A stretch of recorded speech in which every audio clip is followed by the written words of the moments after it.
You're a god who has decided to give a mortal a gift. You decided to surprise them by not telling them about their new power. After a full life of normalcy, you greet them in the afterlife confused and angry as to how they didn't discover their power.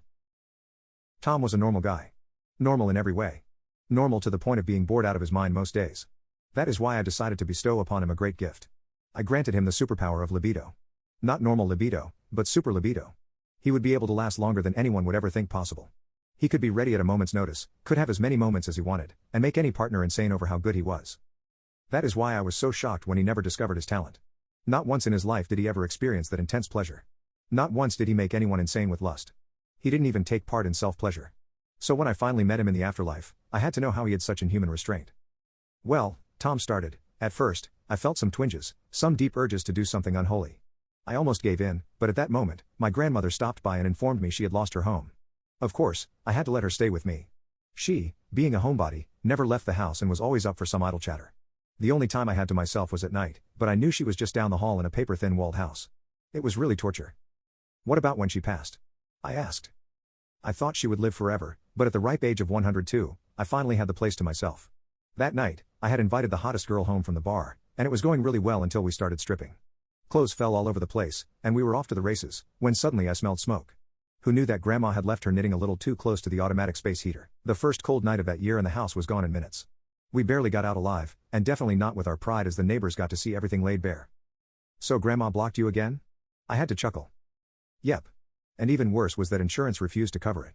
Something about a reckless disregard for care exclusion clause. So I found myself in a shelter for a few months. Definitely didn't get any chances there, except that one time Bud Peekins tried to spoon me.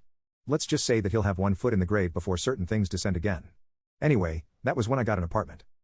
You were still pretty young, then. What happened? Well, 52 isn't that young, but I tried dating a few times. First was the crazy cat lady. I swear her cats were pure evil. We tried a few times, but after having to get stitches for the second time after trying to get it on, I called it off. She swore her cats never acted that way before. Something must have spooked them. Maybe it was Grandma's ghost? Whatever it was, I'd had enough. Then came Linda Lightweight. She loved to drink, but couldn't hold up for even 2 beers. I'm not the kind of guy to take advantage, so every time she'd fall asleep and I'd just watch some sports. You really know how to pick them, I chuckled. Sure do, Tom exclaimed. The librarian was wild. I mean a true beast. She had me ready in an instant every time. But that was the problem.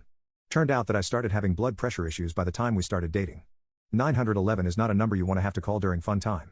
So I guess you can tell, I passed out quite a few times on her. They did finally get my blood pressure meds worked out, but by then, she'd moved on to someone else. They had cracked a line about returning the scarlet letter late and needing punished. I hear he's still locked up in her sex dungeon. No kidding. That's some tough luck, kid.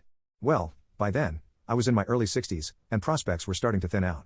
There were a few flings at the retirement home, but between broken hips, slips and falls, and such, about the only excitement I got was from bingo night.